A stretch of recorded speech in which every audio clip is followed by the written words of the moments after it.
بسم اللہ الرحمن الرحیم۔ ہم تطہیر اخلاق کے حوالے سے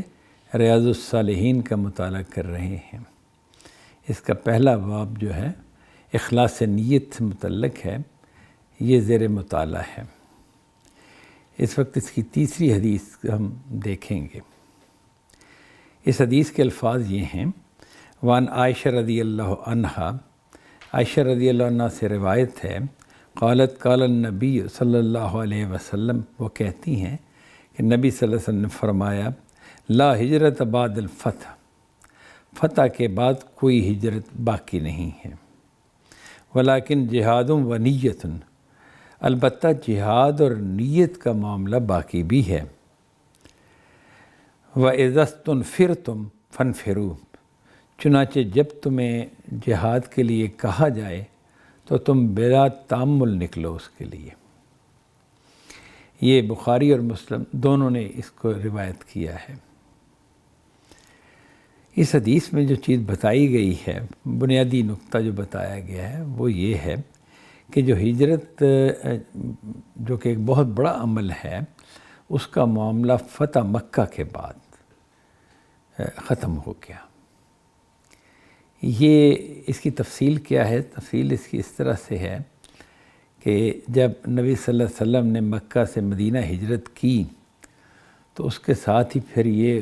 آپ نے حکم دے دیا مسلمانوں کو کہ سبھی لوگ مدینہ کی طرف ہجرت کر جائیں، اور ہجرت کی آپ نے بڑی فضیلت بیان کی۔ لوگوں نے پھر ظاہر ہے کہ جوگ در جوگ جو بھی مسلمان ہو گئے تھے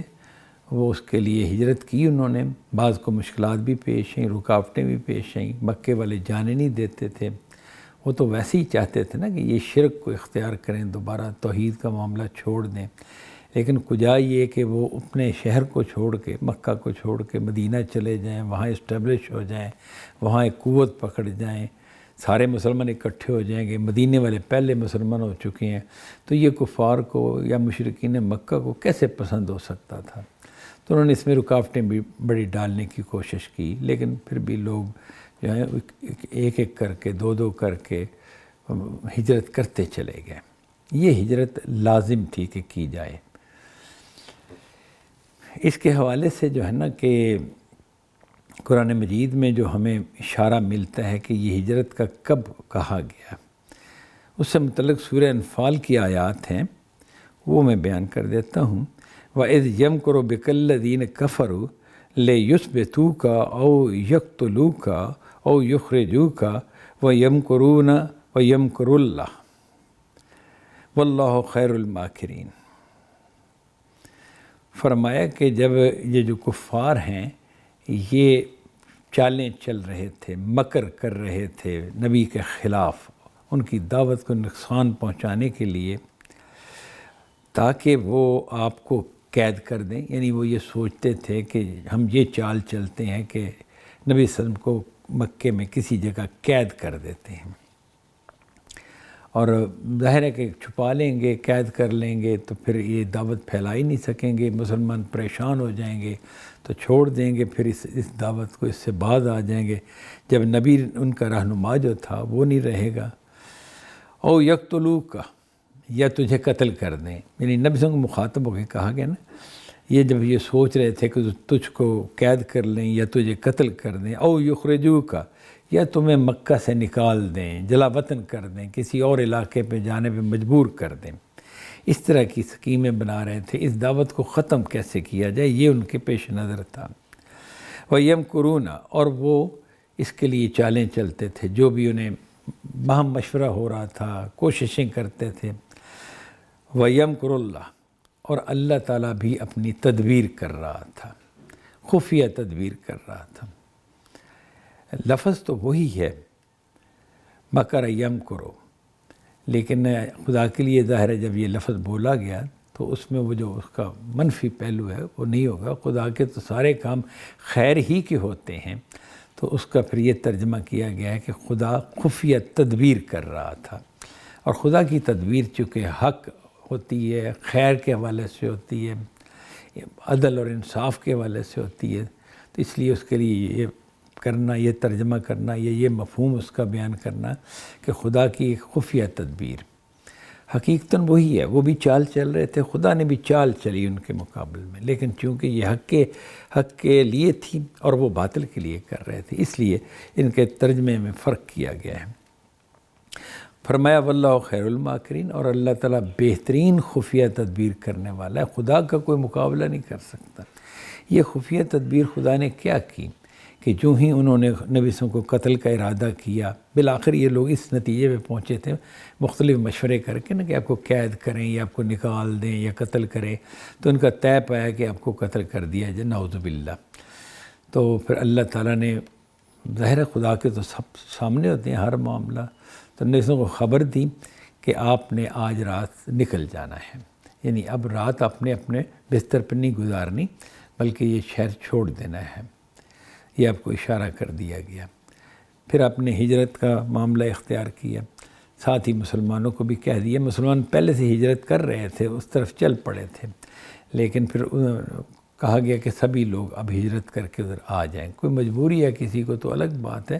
مکے والے روک کے بھی بیٹھے ہوئے تھے کہ بھئی نہیں ہجرت کرنے دینی مسلمانوں کو، لیکن اس کے باوجود جو کچھ وہ ممکن ہے کر سکیں ہجرت تو ضرور کریں۔ اس ہجرت کے بارے میں بتایا گیا کہ یہ ہجرت جب مکہ فتح ہو گیا، جب مکہ دارالاسلام بن گیا، کیونکہ پہلے تو دارالکفر تھا، کفار وہاں پر غلبہ رکھتے تھے، اور بیت اللہ میں بھی ان کے بت تھے اور وہ ان کے کنٹرول میں تھا بیت اللہ، لیکن جب مکہ فتح ہو گیا اور بیت اللہ مسلمانوں کے پاس آ گیا، بت توڑ دیے گئے اور شرک جو ہے اس کا خاتمہ ہوا، توحید کا غلغلہ بلند ہوا اور مکہ جو تھا وہ دارالاسلام بن گیا، تو اب مکے سے مدینے کی ہجرت کا معاملہ ختم ہو گیا۔ یہ بتایا گیا ہے کہ مکے سے مدینے کی ہجرت جو تھی وہ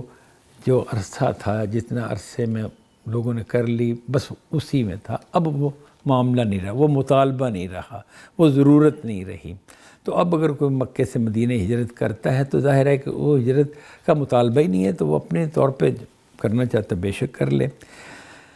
اس کے حوالے سے ہمیں اور بھی الفاظ ملتے ہیں، بخاری کے الفاظ اس طرح سے ہیں،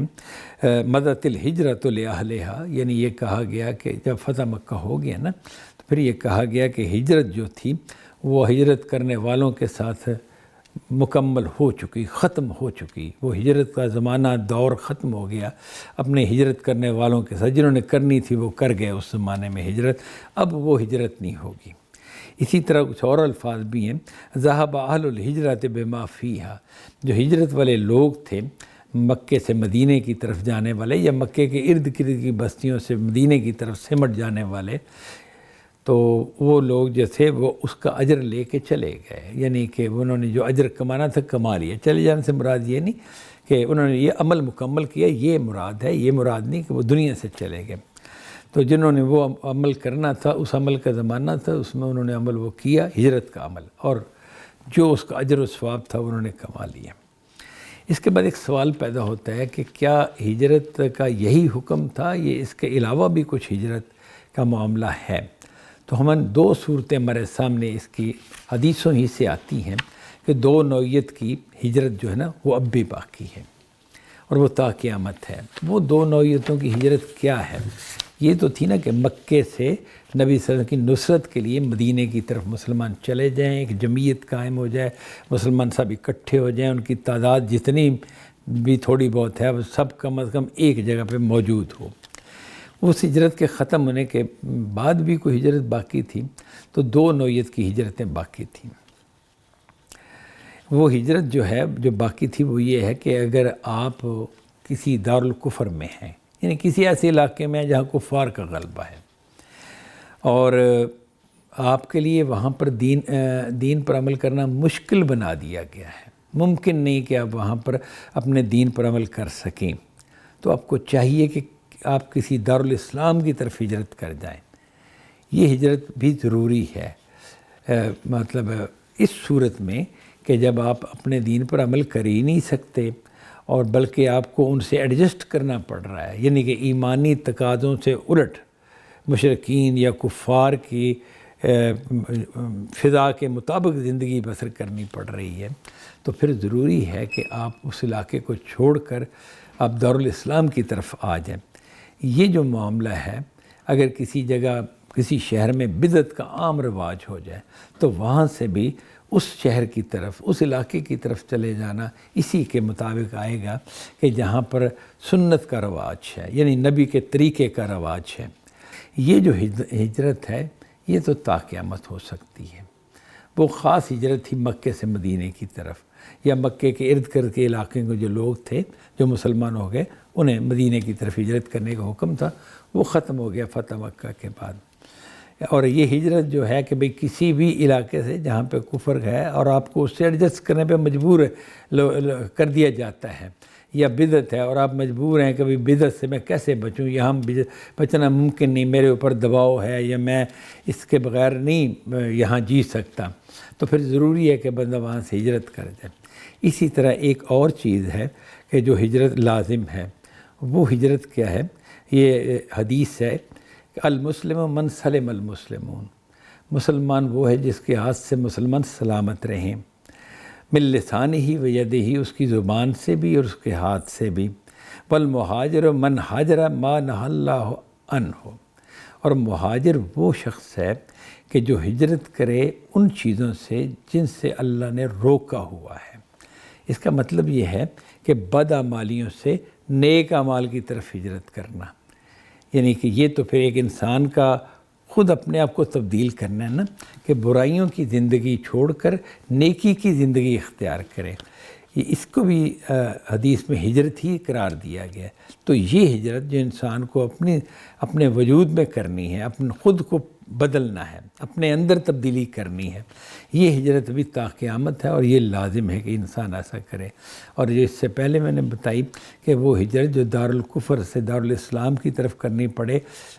کسی ایسے شخص کو جس کے لیے دارالکفر میں جینا ممکن نہ ہو، تو اس کے لیے بھی ضروری ہے کہ وہ ہجرت کرے، ورنہ تو وہ اس میں ملوث ہو جائے گا اور ان چیزوں کا شکار ہو جائے گا اور اپنا ایمان گنوا بیٹھے گا۔ ہجرت کے حوالے سے یہ تفصیلی چیزیں جو حدیثوں سے ہمیں ملتی ہیں، قرآن مجید کی آیات بھی اس کی بنیاد میں موجود ہیں۔ وآخر دعوانا ان الحمد للہ رب العالمین۔